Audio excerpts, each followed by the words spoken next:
एयुएम नारायणाय नमः। भक्तों, अगर आप संतान सुख की इच्छा रखते हैं या अपने बच्चों की लंबी उम्र और सुख शांति चाहते हैं तो ये वीडियो आपके लिए बहुत खास है। इसमें हम बताएंगे 5 और 6 अगस्त को कौन सा व्रत है, कैसे करें पूजा, क्या है शुभ मुहूर्त, व्रत में क्या खाएं और किन बातों से बचें।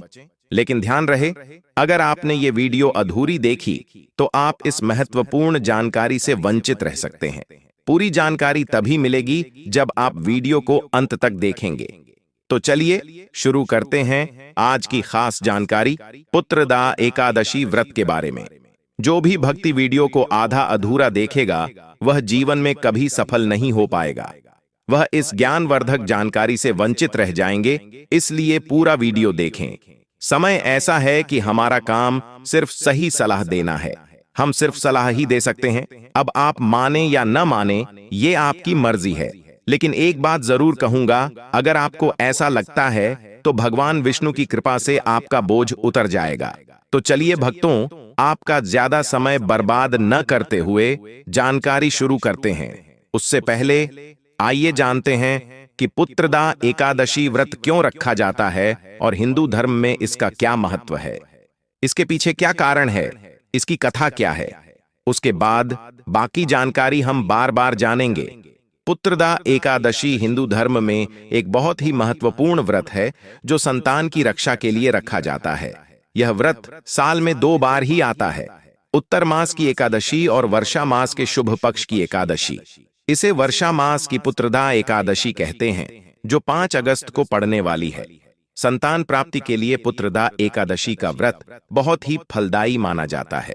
जिन महिलाओं के यहाँ संतान नहीं होती, जो लोग पर निर्भर हैं, तो महिलाओं को इस एकादशी का व्रत अवश्य रखना चाहिए और शुद्ध मन से पूजा करनी चाहिए। 101% संतान की प्राप्ति होगी। पुत्रदा एकादशी का व्रत संतान की दीर्घायु और सुखी जीवन के लिए किया जाता है। भोजन का तात्पर्य यह है कि जिन महिलाओं के यहाँ संतान होती है वे उनकी दीर्घायु और सुखी जीवन के लिए उत्तरदायिनी एकादशी का व्रत रख सकती है। पुत्रदा एकादशी का व्रत रखने से 7 जन्मों में किए गए सभी पाप नष्ट हो जाते हैं और यह धार्मिक पुण्य अर्जित करने का सर्वोत्तम मार्ग है। प्राचीन कथा के अनुसार बहुत समय पहले सुकुमार और उनकी पत्नी महिष्मती नगरी में रहते थे। वे बहुत धार्मिक और दयालु थे, लेकिन निसंतान थे। संतान न होने के कारण दोनों बहुत दुखी रहते थे। समाज में भी उन्हें अपमान सहना पड़ा। दंपति ने अनेक उपाय किए, यज्ञ किए, तीर्थ यात्रा की, लेकिन कोई लाभ नहीं हुआ। एक दिन वे आत्महत्या करने का विचार करके वन में चले गए। वहां उन्होंने कुछ आर्षियों को एकादशी व्रत करते देखा। आर्षियों ने उनसे इसका कारण पूछा तो उन्होंने कहा, अपनी दुख भरी कहानी सुनाई। तब आर्षियों ने उन्हें बताया कि आज पुत्रदा एकादशी है, तुम भगवान विष्णु का व्रत और पूजन करो, तुम्हें अवश्य पुत्र की प्राप्ति होगी। दोनों ने श्रद्धापूर्वक व्रत किया और भगवान विष्णु से प्रार्थना की। कुछ समय बाद उन्हें एक अच्छा, योग्य और तेजस्वी पुत्र प्राप्त हुआ।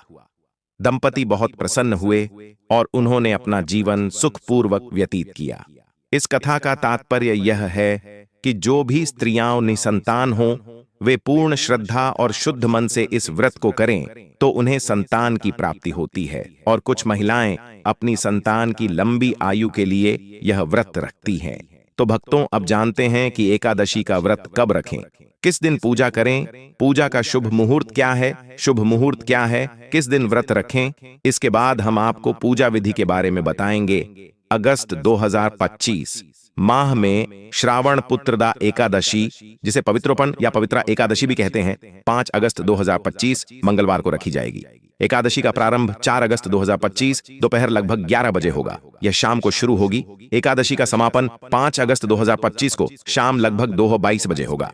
एकादशी का समापन 5 अगस्त 2025 को होगा, लेकिन व्रत 5 अगस्त 2025 को ही रखा जाएगा। इस दिन मंगलवार है, इसलिए यह बहुत ही शुभ दिन है। एकादशी व्रत का पारण 6 अगस्त 2025 को प्रातः लगभग 5:47 बजे है।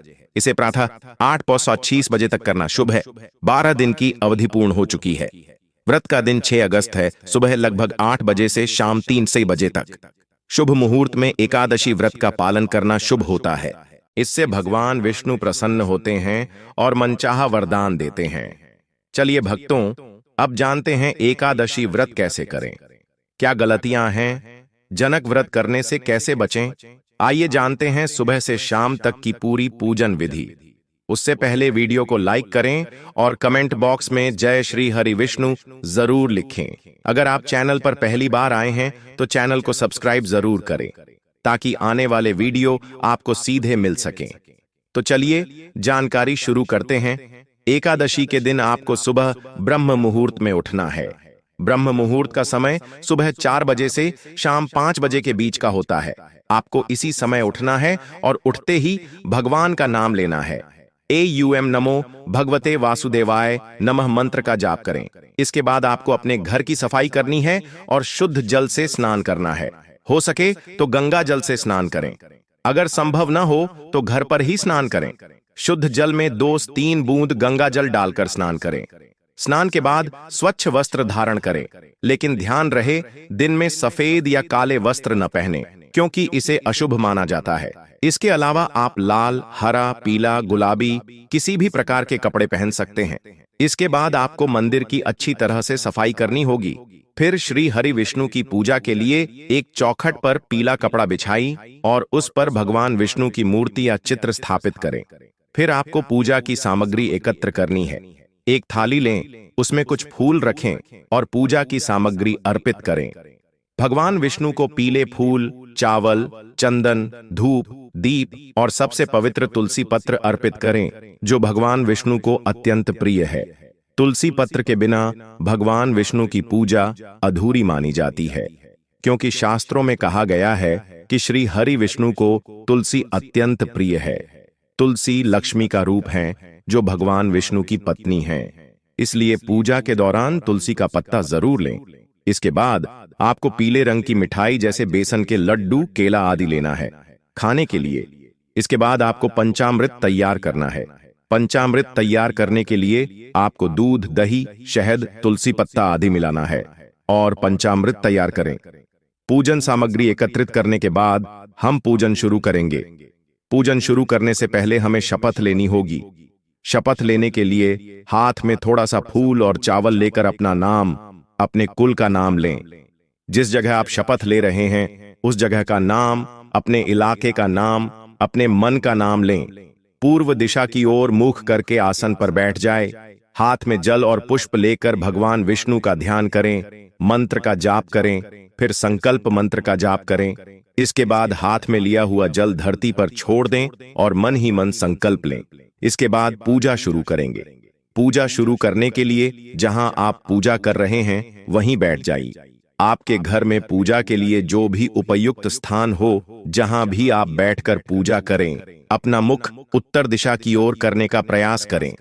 अनीता, आप अपना मुख पूर्व दिशा की ओर भी कर सकती हैं। सबसे पहले उस स्थान की सामग्री को शुद्ध किया जाएगा। फिर हम भगवान की स्थापना और पूजा के संकल्प के साथ आगे बढ़ेंगे। तो जो भी आपने तांबे का बर्तन लौटाया है उसमें सबसे पहले गंगा जल भारी है, फिर शुद्ध जल भरा जाता है और उसके बाद फूल को फूल के माध्यम से पानी में डुबोया जाता है और फिर चिट दी जाती है। जिस स्थान पर हम पूजा करते हैं वहां हमारी पूजा की सामग्री, जिससे आप पूजा में चढ़ाने के लिए जो भी चीजें लाए हैं, वे सब शुद्ध हो जाएं, वह स्थान पवित्र हो जाए। जो भी अशुद्ध हो, पवित्र हो या किसी भी अवस्था में हो, अगर वह भगवान विष्णु का स्मरण करता है, तो वह बाहर और भीतर दोनों से पवित्र हो जाता है। इस मंत्र को एक बार बोलकर जल छिड़कने से सामग्री और पूजा स्थल शुद्ध हो जाता है। इस तरह हम सामग्री को शुद्ध करेंगे। इस तरह हमने अपना पानी जीत लिया था कि हमने जगह को शुद्ध कर लिया है। अब आप चिट दीजिए। चिट पर भगवान का चित्र रखिए। सीधे अपने अंदर पानी लीजिए। हाथ धोकर एक चम्मच लें। रोटी में पानी डालकर चम्मच बनाएं, उससे अपने हाथ धो लें। अब 3 बार 1 चम्मच पानी बनाएंगे। खुद को पूजा के योग्य बनाएंगे और फिर हम पूजा का संकल्प लेंगे। उसके बाद हम पूजा शुरू करेंगे। 1 चम्मच पानी लेंगे, उसे पिएंगे। नमः ओम, नमः ओम, नमोह नमः कहेंगे और आपका मुंह बंद होना चाहिए। अब आप पूजा कर सकते हैं। हम भगवान नारायण की पूजा करने के लिए तैयार हैं। भगवान के सामने घी का दीपक रखें। दीपक जलाएं और भगवान नारायण को फूल चढ़ाएं कि भगवान इस फूल को आसन के रूप में स्वीकार करें। इस प्रकार भगवान को निवेदन करके अपने पुष्प अर्पित करने हैं।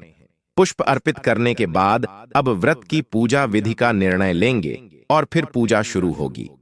निर्णय लेने के लिए अपने दाहिने हाथ पर चलकर RS1 का सिक्का अपने बाएं हाथ पर सिक्के के रूप में रखें।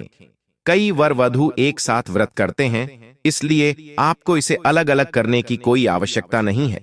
आप दोनों साथ में यानी अपने जोड़े के साथ पूजा कर सकते हैं और अपने जोड़े के साथ निर्णय भी ले सकते हैं। निर्णय लेने के लिए जाकर RS1 के सिक्के को अपने बाएं हाथ पर सिक्के के रूप में रखें।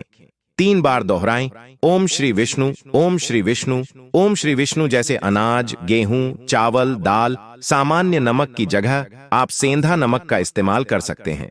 अगर आप फल, तले हुए खाद्य पदार्थ और ज्यादा मसालेदार खाना जैसे लहसुन, प्याज, मछली, अंडे और शराब खा रहे हैं तो चावल खाना पूरी तरह से वर्जित है। एकादशी व्रत में चावल खाना वर्जित है। यह भजन तांत्रिक भोजन की श्रेणी में आता है, इसलिए इसका सेवन न करें और इन खाद्य पदार्थों से दूर रहें।